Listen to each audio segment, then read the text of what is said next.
So you are looking to come to Beaufort. Great. It's a great place to live. A lot of people do.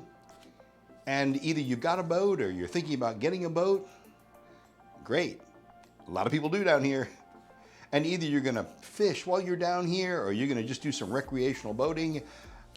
A lot of people do. And everyone who comes here has to deal with this question.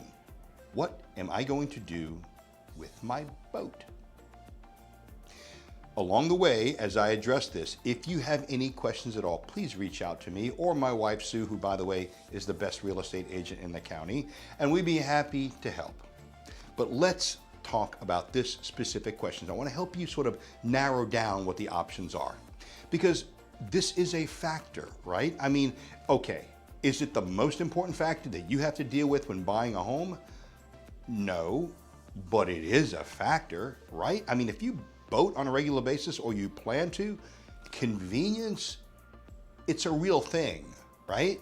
How long it's going to take you to access the water, where are you going to keep your boat? I mean, those are like real practical daily questions that you have to wrestle with, right? So let's talk about what your options are. Okay, let's start at the top of the pyramid, the cream of the crop. You can't beat this scenario. You having your own dock and your own boat lift. Doesn't matter if that dock and boat lift are on a tidal creek or on deep water, the fact is you got a boat lift.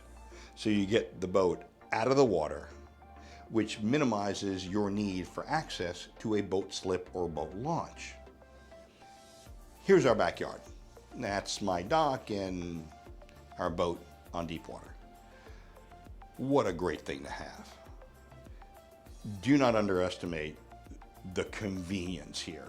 So if my wife and I say, hey, it's a great day, let's get on the boat, let's take the boat downtown to grab lunch in Beaufort. 5-minute walk out to the end of my dock, 5 minutes lowering my boat into the water, we are gone. We're coming back later. Sue gets off the floating dock. I pull the boat onto the boat lift. I rinse out the engines. 5 minutes, I'm in the house. You can't beat that. Now, one thing to consider is the size/weight of the boat that you have or you intend to have when you're here.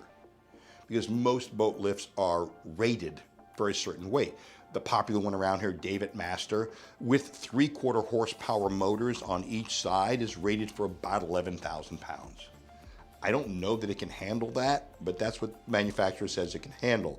I've upgraded to 1 horsepower on each side just to be safe. So you do want to consider, look, if you've got a boat that's like over 26, 28 feet, a big boat, or you've got a boat that's got a couple of motors, more than 2, let's say, you got to look pretty closely at that weight, right? What are the specs? What is the weight of the boat when it's fully gassed up? You may be able to get it on there, but if not, then you're looking at either dry dock storage or you're looking at keeping it in the water at a marina. But it's doable. Look, if you don't mind maybe going away from the downtown center of Beaufort, right? They're not building any more land there. I mean, it's a little difficult to find a lot that's kind of halfway affordable on a deep water with a dock and a boat lift in the downtown area. If you don't mind being out a little bit, maybe you want a little bit of land anyway, like on a St. Helena up in Seabrook, you can find these. We found this for us. We're not an HOA. This is the greatest scenario in the world. We can find it for you. So please start there. Based on that, you then to take a look at what your other options are. But let's just say we're communicating, right? We're sending you available lots and homes, whether on deep water or tidal creek with a dock and or a boat lift, and we're going back and forth and you're seeing what's on the market and you say, hey, Bob, look, either this is out of our price range, right? We're not gonna be able to be on water, so let's look at other options. Or 2, we got to move like right now and the market doesn't have what we're looking for right now with access to water. Or 3, we love the dock and the boat lift, we just don't like any of the houses. And I get all that, okay? Then we have to start looking at two main factors as the next series of options in this sort of decision tree. Number one is, what is your access to boat storage? And number two, what is your access to a boat slip or boat launch? Boat storage. Okay, once again, what is the cream of the crop, right? What's the top of the pyramid? All right, let's say you don't mind being outside downtown Beaufort. You don't mind heading east and living out toward Fripp Island and Hunting Island in what are called the Sea Islands, the SEA Islands, and there's a ton of them. Or you don't mind being up toward Bull Point and Seabrook, or even out west toward Habersham. In any case, you may end up in an area, in a home, that is not in a development, and therefore does not have a homeowners association, an HOA. If that's the case, you got nothing to worry about. You can keep your boat right there in your driveway, on the side of your yard, in your backyard, does not matter. It's your property, and there's no regulation about where you keep your boat. If you are in a gated community or any community that has an HOA, I guarantee you ain't keeping your boat on your property. You have to look for some other place. Now, some communities, not many, but some, do have boat storage areas in the community. Coosa Point has a very good one. Habersham has a smaller one, not as nice, and you may need to be on a waiting list, but they've got one. Others do as well, but again, not many. So, if they do not have a boat storage area, or remember previously, if you have a boat that doesn't fit on your boat lift, you're going to have to find a marina. There are a few, and none of them are a very far drive from anywhere you're going to be around here. Probably the best one is the dry dock storage, if you attribute some value to being dry dock instead of keeping it out in the weather. Dry dock storage in Port Royal. Then there is Port Royal Landing Marina. It's a great little marina. We've got friends who have boats there, and you don't have to live in the marina. It's not a dry dock storage. Your boat is outside, but it's a great little marina. There is also Ladies Island Marina that oftentimes has boat slips available for rent. And then, of course, the smaller ones like Lucy Creek Marina, and even private ones if you happen to buy a home in Dawtaw Island Marina. Of course, all these things kind of cost a little bit. There are advantages to being in a gated community, and there are advantages to not being in a gated community. Boat storage, one of those advantages. Number two, access to a boat slip, or what some people call a boat launch. Now, just like with boat storage, there are some best case scenarios. There are a few communities, not many, but a few, that actually have boat slips in the community. They may not have storage there, but they've got a boat slip.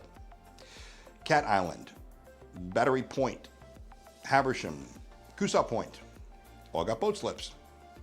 There are even some communities, like Islands of Beaufort, that have a community dock, which makes things really convenient if you live in there. Now, you may not be able to put your boat in there, but you put your boat in down the road, you come by the community dock, pick your family up, take them out. Just makes things really convenient.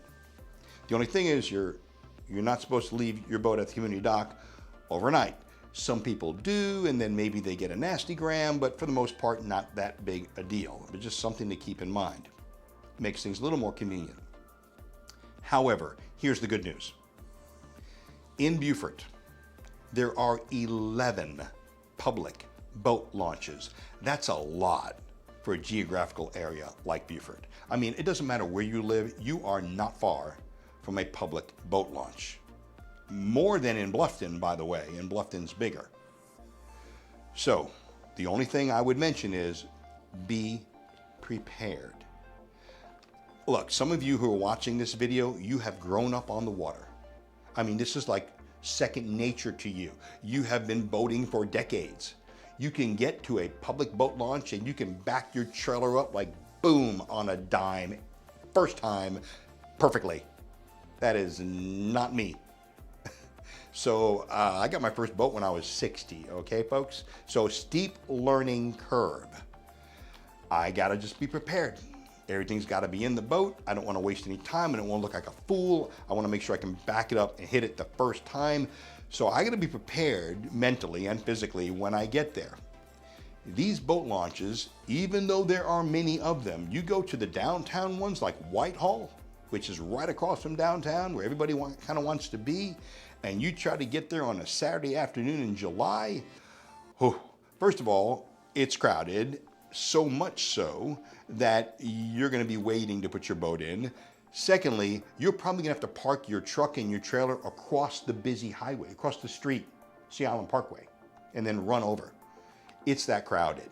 So knowing where the less crowded boat launches are, like Lucy Creek, it may take you another 5 minutes to get to Lucy Creek, but you know what? You're not waiting at all. There are two slips right next to each other. There's no one there. You're never gonna have a problem.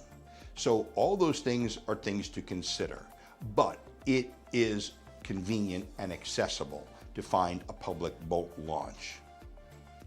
Well, I probably left some things out. So if you have any questions at all, please reach out to me. I'm happy to talk about this stuff. Delighted to help you narrow down your search. And in the meantime, happy boating.